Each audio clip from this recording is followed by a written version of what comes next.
Salut à tous, j'espère que vous allez bien. Écoutez, moi ça va très bien aujourd'hui. On se retrouve pour une nouvelle vidéo Mercato, encore une fois évidemment. Il faut qu'on en profite, c'est bientôt fini, dans quelques jours, d'ici 5 jours, c'est fini le Mercato, donc il faut qu'on en profite. Il faut qu'on puisse en parler, on a encore beaucoup de choses à voir aujourd'hui. On a des news sur Donnarumma, sur Tenas, sur Vitinha, sur Rodrigo. Et oui, on en a pas mal de choses à dire. Donc n'hésitez pas, avant de commencer la vidéo, à lâcher le like et le commentaire. Ça permettra de mieux référencer la vidéo et il n'y a pas meilleur moyen de me soutenir. Merci à ceux qui prendront le temps de le faire. On commence avec Donnarumma. Alors on a plusieurs news et on a une news notamment de Sky Sports UK, donc média anglais, qui nous dit que Donnarumma serait parti pour rester au Paris Saint-Germain. En effet, Manchester City souhaite conserver Ederson. Contrairement à certaines informations, Man City n'a pas conclu d'accord avec l'agent du joueur. Rien ne garantit qu'il rejoindra Manchester City. Le club anglais maintient son intention de conserver Ederson et James Trafford. Alors, je ne sais pas si cette information est vraie parce qu'on verra les informations un petit peu plus tard d'autres médias qui sont sortis, donc deux médias qui disent l'inverse. Mais je ne le comprendrai pas. D'un côté, Manchester City de garder James Trafford et Ederson, sachant que Ederson, il ne compte plus sur lui, et James Trafford, il nous a fait une relance extrêmement catastrophique l'autre jour, qui a fait que City a perdu 2-0 contre Tottenham. Donc je ne sais pas si le fait de garder James Trafford soit la meilleure des idées pour eux. Après, voilà, une erreur de gardien, ça peut arriver à n'importe quel grand gardien. Mais c'est vrai que Donnarumma, s'il ne va pas à City, où est-ce qu'on va le vendre ? À qui on va le vendre ? Galatasaray, Manchester United, est-ce que ça va intéresser Donnarumma d'aller dans ces clubs-là ? Je ne sais pas trop. Parce qu'il ne faut pas oublier que Donnarumma, lui, son objectif, c'est aussi de jouer la Coupe du Monde 2026. Alors, on est sûr, plus ou moins, qu'il ne restera pas au Paris Saint-Germain. On a vu son espèce de tournée d'adieu, là, contre le match contre Angers. Chose qui a été magnifique d'ailleurs, magnifique hommage de Donnarumma et des supporters du Cup. Donc ça fait plaisir de pouvoir le faire partir avec un au revoir, parce qu'on sait comme des légendes comme Thiago Silva, Cavani qui n'ont pas eu cette chance-là. Donc eux, ils ont cette chance-là, lui a cette chance-là, donc c'est une bonne chose. Mais oui, est-ce qu'il va partir ? Est-ce qu'il va pas partir ? Partira pas ? Ça, on le saura incessamment sous peu, parce qu'il reste plus que quelques jours avant la fermeture du Mercato. Alors après, il y a d'autres championnats où le Mercato finit un peu plus tard. C'est pour ça qu'il y a certaines news, notamment celle de Kimpembe qu'on va voir un peu plus tard, qui, même s'il reste au 1er septembre, il peut avoir d'autres portes de sortie. Et pourquoi pas ? Du coup, deuxième information de Fabrice Hawkins qui nous dit que le PSG est prêt à accepter une offre d'environ 30 millions d'euros pour Gianluigi Donnarumma. Le joueur a déjà un accord avec Manchester City. City discute depuis toujours avec Galatasaray pour Ederson, et le départ du Brésilien doit d'abord être acté pour ensuite récupérer Donnarumma. Donc je ne sais pas pourquoi, peut-être de l'extra-communautaire, non, parce qu'il est italien, donc je ne sais pas. Pour faire de la place financièrement, pour faire de la place dans l'effectif, peut-être, mais Donnarumma viendrait avec un rôle de numéro 1. Donc si je dis tout à l'heure, je parlais du fait que City, je ne comprends pas trop pourquoi ils ne l'ont pas encore signé. Mais de l'autre côté, je comprends, parce que c'est pas vraiment le profil qu'aime Guardiola, en fait. Parce que Guardiola, il a un peu les mêmes demandes que Luis Enrique, dans le sens où il faut que le gardien soit un acteur majeur. Et Ederson, c'est ce qu'il était, un acteur majeur au niveau des relances au pied, ce que n'est pas du tout Donnarumma, et ce que n'a pas du tout l'air d'être James Trafford non plus. Donc à voir si justement ils ont envie de prendre le risque de récupérer Donnarumma quand même, ou s'ils préfèrent attendre, temporiser, aller chercher peut-être un autre gardien plutôt que Donnarumma plus tard. En tout cas, si on le vend 30 millions d'euros, j'ai envie de dire que c'est le prix, parce que voilà, normalement, un joueur comme ça, un gardien comme ça, c'est 40-50 millions d'euros minimum. Mais là, il lui reste 1 an de contrat. Donc 30 millions d'euros, c'est pas non plus déconnant. Et ça serait pas mal vendu pour un joueur que tu récupères gratuit, qu'on a récupéré gratuit, avec un salaire qui est assez gros quand même, parce qu'il touche à peu près 12-13 millions d'euros l'année. Donc ça serait une économie de salaire, plus 30 millions. Donc en gros, tu récupères à peu près 45 millions dans la balance. C'est pas plus mal pour un joueur qui n'a plus sa place sous Luis Enrique, on le rappelle. Et on a une autre information, donc vraiment Fabrice Hawkins, là, le PSG est prêt à accepter environ 30 millions d'euros pour Gianluigi Donnarumma, car ils veulent qu'il parte. Le gardien souhaite Manchester City, comme annoncé, accord de principe en place. City est toujours en pourparlers avec Galatasaray. Les Sky Blues espèrent trouver une solution pour le transfert d'Ederson. C'est la condition pour que le transfert de Gio se concrétise. Donc c'est ce qu'on disait. Tant qu'Ederson n'est pas parti, Donnarumma va rester au Paris Saint-Germain. Donc à voir qui dit vrai, est-ce que Sky Sports, ils ont vraiment des vraies news et est-ce qu'il est parti pour rester? Si c'est le cas, ça peut être une catastrophe pour nous parce que dans le vestiaire, ça peut être n'importe quoi. Un joueur de ce niveau-là qui ne joue pas, attention, ça peut être très très difficile pour lui, il peut nous en vouloir pendant très longtemps et nous on serait obligé de payer un joueur 12 millions l'année, donc un titulaire, hein, pour qu'il ne joue pas, donc ça risque d'être un peu compliqué. Mais bon, moi je pense que d'ici la fin du mercato il sera parti, on aura des news d'ici là, je m'en fais pas du tout. Par rapport aux gardiens, on continue avec les dernières nouvelles pour Villarreal qui a trouvé un accord avec Tenas sur les dernières conditions personnelles. Il ne reste que quelques détails entre les deux clubs pour finaliser l'accord avec l'Espagnol. Pour l'Espagnol, pardon. Donc Villarreal qui va avoir un nouveau gardien en la personne de Tenas. Donc voilà, c'est ce que je disais dans la dernière vidéo, c'est que Tenas, grand bien lui fasse. Voilà, j'ai rien contre lui, il a gagné la Ligue des Champions avec Paris, il a été ambianceur de vestiaire, ça avait l'air d'être un bon gars. Qui réussisse à Villarreal. En plus, voilà, on sait que MTO Foot, il adore Villarreal, c'est son deuxième club de cœur après le Paris Saint-Germain. Donc je lui souhaite que du bonheur. Et on a du coup un autre média qui nous dit que Tenas devrait bientôt quitter le PSG, il est tout proche d'un départ à Villarreal, et j'ai vu que c'était un montant de transfert d'à peu près 6 millions d'euros. Donc voilà, 6 millions d'euros pour un joueur que tu as récupéré gratuitement. Encore une fois, c'est très bien joué. On fait de l'achat-revente sur des petits joueurs comme ça, tu récupères des petites sommes, mais mine de rien, les petites sommes, ça te permet d'amortir des transferts comme Zabarni, ça te permet d'amortir des salaires par exemple de joueurs, et puis voilà, donc ça fait plaisir. On continue avec Kang In Lee. Donc il faudra surveiller le dossier de Kang In Lee du côté de Tottenham, car le club anglais cherche activement un milieu offensif gaucher suite aux échecs de Dibling et de Nico Paz. Alors, ailier droit gaucher, enfin, milieu offensif gaucher. Si Kang In Lee veut aller à Tottenham, grand bien lui fasse. Comme je disais, moi c'est pas le joueur que je veux garder. Et si ça nous permet encore une fois derrière d'aller faire Akliouche, en plus on sait que le Paris Saint-Germain ne le laisserait partir que si une offre acceptable, une grosse offre est sur la table. Tottenham c'est un club anglais, les clubs anglais ont de l'argent. Mettez 50 millions sur Kang In Lee et nous on va chercher Akliouche, ce serait un grand plaisir. Nous on monterait en gamme assez stratosphérique. Et j'ai vu le match de Monaco contre Lille.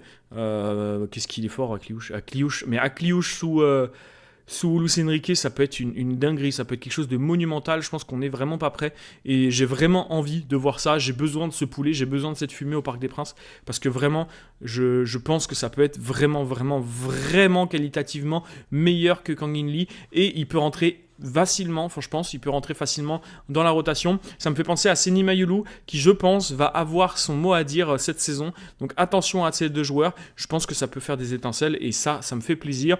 On a une nouvelle info alors. C'est le dossier du mercato, il y en a un peu dans tous les sens, ça part dans tous les sens ces derniers jours. Clap de fin, Rodrigo a demandé à ses agents de lui trouver un club, ça sent vraiment la fin au Real Madrid. Cette semaine sera décisive car pour le moment des clubs intéressés n'ont pas été très loin dans les démarches. Alors c'est vrai que le problème de Rodrigo, c'est que ça coûte très cher. Et que le Real Madrid, t'as pas trop envie de leur donner de l'argent, déjà, dans un premier temps. Je pense que le Real Madrid n'est pas vendeur pour autant. Il est vendeur, mais à une certaine somme, soit 90 millions d'euros, ce qui n'est pas rien. Surtout pour un joueur offensif comme Rodrigo. Alors, il a un talent certain, c'est sûr, hein, mais tu peux te dire que est-ce qu'il les vaut ? Est-ce qu'il les vaut vraiment ? Est-ce que c'est vraiment un joueur si fort que ça, etc. Moi, ça fait un moment que je ne l'ai pas vu jouer, par exemple. Parce que avec le Real Madrid, il joue presque pas. Il a joué l'autre jour pour bencher, comment il s'appelle, Vinicius, pour essayer de réveiller Vinicius. Je pense que Xabi Alonso a fait ça vraiment pour réveiller Vinicius, pour lui dire que maintenant, il faut que tu joues collectif, il faut que tu te réveilles parce qu'on n'a pas vu ton vrai niveau depuis un petit moment, depuis à peu près un an, Vinicius. Donc je me dis que Rodrigo, qui va aller le chercher ? Parce que Arsenal, ils sont allés récupérer Eze, donc pour eux, c'est dead. Est-ce que ça serait Liverpool, peut-être ? Liverpool qui serait capable de poser 90 millions sur un ailier gauche ? Pourquoi pas ? Le Paris Saint-Germain, un peu compliqué, même si moi, j'avoue que je rêverais de l'avoir. Mais dans les commentaires, vous êtes nombreux à me dire que c'est vrai qu'on a déjà assez de droitiers et Luis Enrique veut un ailier gaucher. Et le seul ailier gaucher qui est intéressé et qui intéresse le Paris Saint-Germain, c'est Magnès Akliouche. Donc Akliouche, c'est lui, si Lee s'en va. Après, voilà, il y a Asensio qui doit partir. Il y a Colomoni qui doit partir, on a beaucoup d'offensifs qui doivent partir, donc il faut qu'on ait un effectif assez grand, donc il faut qu'on ait une vingtaine de joueurs qui soient capables de jouer la Ligue des Champions, qui soient capables de jouer tous les matchs, qui soient capables de réduire ce niveau qu'il y a entre les remplaçants et les titulaires, et je pense que Rodrigo pourrait arriver dans ce sens-là. Après, à voir ce qui va se passer. Voilà. Est-ce que justement faire patienter un petit peu et le fait que Rodrigo puisse s'énerver, parce qu'on l'a vu quand il a été remplacé par Vinicius, il était en colère, il a tapé je sais plus quoi, une serviette ou des chaussures contre le petit muret, et il était vraiment pas content. Donc je pense que il a envie de se barrer, ouais. Et puis vu le manque de respect que le Real lui procure, parce qu'on va pas se mentir, c'est du manque de respect ce qui se passe, à ne pas le faire jouer, etc. Il faut qu'il s'en aille. Pour moi, il faudrait qu'il s'en aille, il faudrait qu'il parte, peu importe où, que ce soit à Paris, que ce soit à Liverpool, que ce soit à City, etc. Il faut qu'il s'en aille parce que là c'est plus possible. Je pense qu'il ira du côté de City, voilà, parce qu'on voit que Savinho va partir à Tottenham, lui ira à City pour le remplacer. À mon avis, ça va se décanter dans les derniers jours du mercato, mais je pense que ce mercato, les derniers jours, va falloir être présent parce que ça va partir dans tous les sens. On continue avec, du coup, j'en ai parlé au début de la vidéo, de Kimpembe. Donc les discussions sur le transfert de Presnel Kimpembe vers le Qatar pourraient s'accélérer dans les prochains jours, avant la fermeture du marché local le 16 septembre. Donc c'est ce que je disais. Nous, ça termine le 1er septembre à minuit, si je dis pas de bêtises, ou à 23h, je sais plus, ça dépend des années. Et au Qatar, ça termine le 16 septembre. Donc même si nous, le mercato est terminé, ça peut ne pas nous empêcher de vendre Kimpembe au Qatar. Et je pense que c'est une belle destination pour lui. Voilà, c'est un beau pays qui est propriétaire du Paris Saint-Germain, on ne l'oublie pas, donc ils vont lui trouver une bonne porte de sortie. Et s'il peut retourner jouer avec Marco Verratti, grand bien lui fasse. Voilà, on peut retrouver peut-être un club un peu parisien du côté du Qatar, ça peut être sympa. Donc voilà, merci pour tout encore Kimpembe, légende du Paris Saint-Germain à tout jamais évidemment. Et puis voilà, Titi, le Titi qui a le plus réussi pour l'instant au Paris Saint-Germain. Donc on lui souhaite que de belles choses. Et puis merci pour tout mon soldat. Merci énormément. Et puis à la prochaine. Et bon vent à toi. On continue avec les infos du jour, les infos de la semaine, les infos qui sortent un petit peu en ce moment. Le Real Madrid, toujours fou de Vitinha. Alors, Florentino Pérez, retourne te coucher. Il n'y a aucune chance que tu récupères Vitinha. Les merengues ciblent toujours le milieu portugais avec une possible clause libératoire de 90 millions activable en 2026. Alors, ils sont complètement ravagés les Espagnols parce que les clauses libératoires en France sont interdites, ça n'existe pas. Donc c'est-à-dire qu'il n'y a pas de clause libératoire valide et activable en 2026, c'est n'importe quoi. S'il vous plaît, les médias espagnols, renseignez-vous avant de sortir des merdes pareilles, merci beaucoup. Un départ cet été paraît improbable, mais Madrid pourrait lancer une offensive dès juin prochain. Alors, si vous voulez mon avis, ça m'étonnerait que Vitinha veuille retourner jouer un jour avec le dictateur Mobutu. Parce qu'on se rappelle tous de cette action où Mbappé, il ne reçoit pas la passe de Vitinha, il marche, il lève les bras en l'air, machin, il l'insulte de tous les noms et tout. À mon avis, c'est hors de question que Vitinha aille jouer dans ce club Je vais me calmer parce que sinon je vais dire des mots qui sont pas beaux, mais avec ce club et avec ce joueur là, c'est impossible. Le Real Madrid n'a pas abandonné la piste Vitinha, considéré comme un objectif majeur pour l'avenir. Le Portugais est toujours dans le viseur madrilène. Un départ cet été paraît impossible, mais un forcing des juin 2026 n'est pas à exclure. Et puis même s'ils font le forcing, vous pensez vraiment que Vitinha il va vouloir aller au Real Madrid ?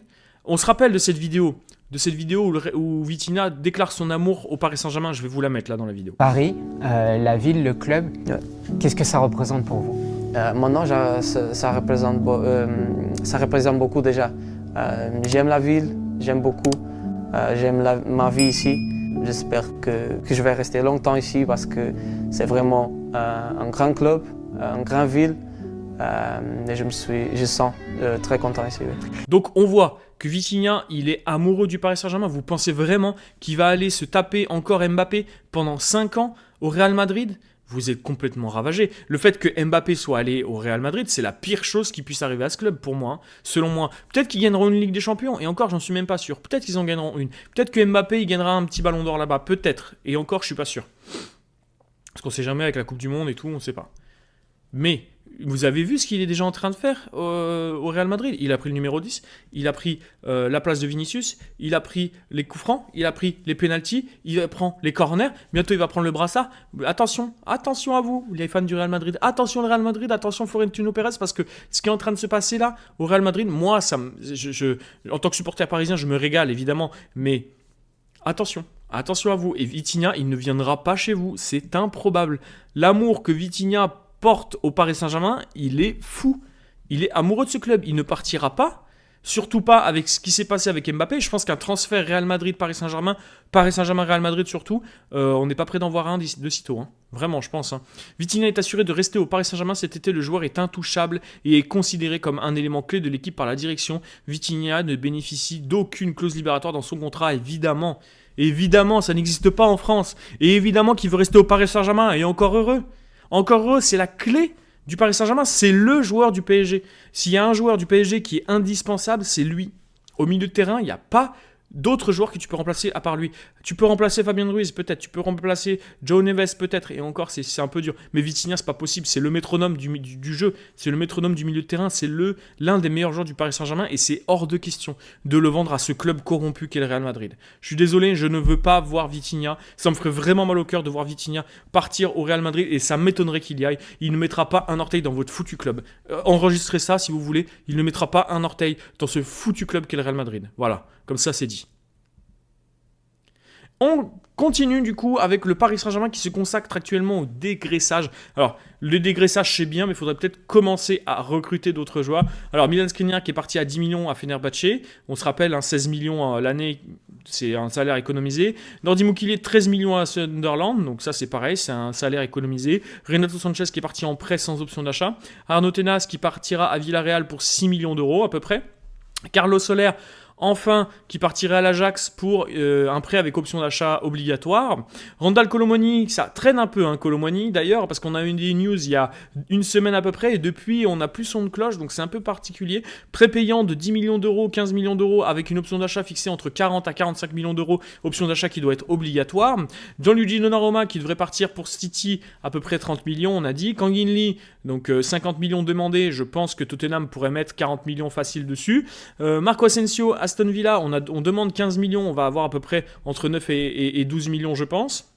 Ilie Sousni qui va partir au Red Star, je pense, en prêt, à mon avis, ou en transfert définitif, mais dans ce cas-là, ça ne dépasserait pas les 2 millions, entre 2 et 5 millions d'euros, à mon avis.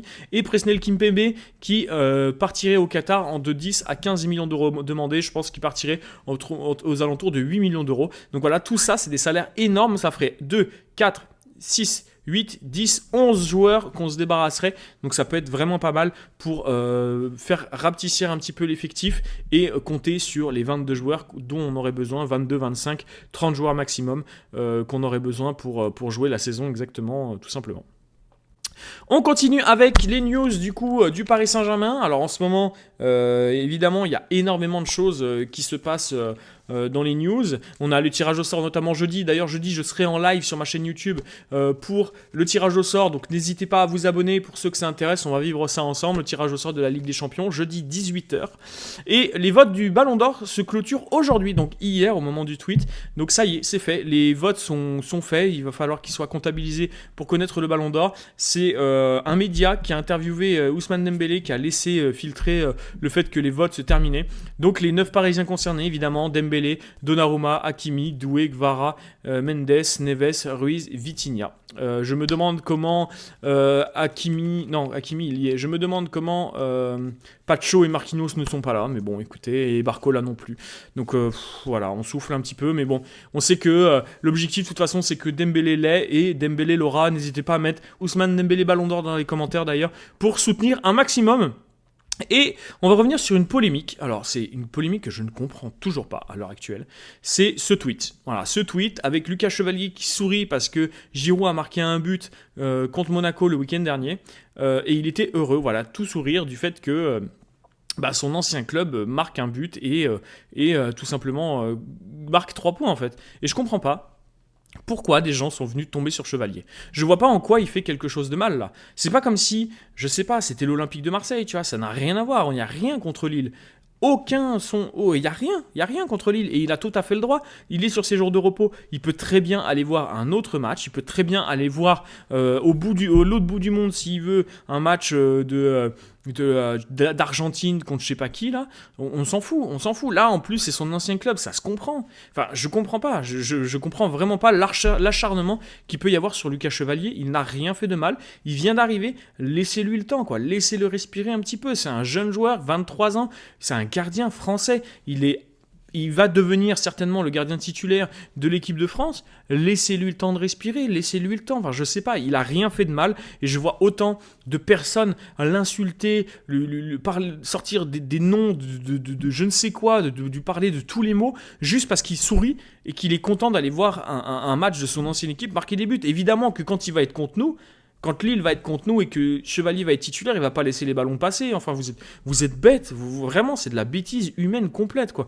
Faut réfléchir un petit peu. Et je pense que certains d'entre vous ont un gros problème de quotient intellectuel. Vraiment, je le pense. Vraiment, ceux qui sont sur Twitter, franchement, c'est une catastrophe. Ceux qui sont sur YouTube, vous êtes adorables. Alors, il y en a certains dans les commentaires.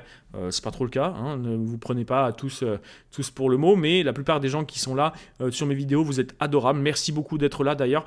Merci énormément. Mais sur Twitter, il y a des gens qui sont ravagés. Ils sont ravagés vraiment. Donc voilà, Lucas Chevalier, j'ai énormément d'espoir en lui en tout cas. Et puis j'espère pouvoir, j'espère qu'il va valider mes propos en faisant des bonnes performances. En tout cas, merci beaucoup d'avoir suivi cette vidéo jusqu'au bout. N'hésitez pas à lâcher le like, le follow, le commentaire pour me soutenir. Il n'y a rien à faire de plus pour me soutenir le plus possible. Merci à vous. C'est grâce à vous qu'on est plus de 2000 sur la chaîne. On essaye de monter. Il y a ma vidéo des pronos qui devrait arriver soit demain, soit vendredi. Voilà, mes pronostics pour la saison. Donc, n'hésitez pas à activer la cloche pour ne rien louper. Merci beaucoup. Je vous souhaite une très bonne fin d'après-midi, une très bonne soirée. Et je vous dis à la prochaine. C'était Anito. Ciao! She liked me better when I was coming up. Nowadays we don't do a lot, but I done enough.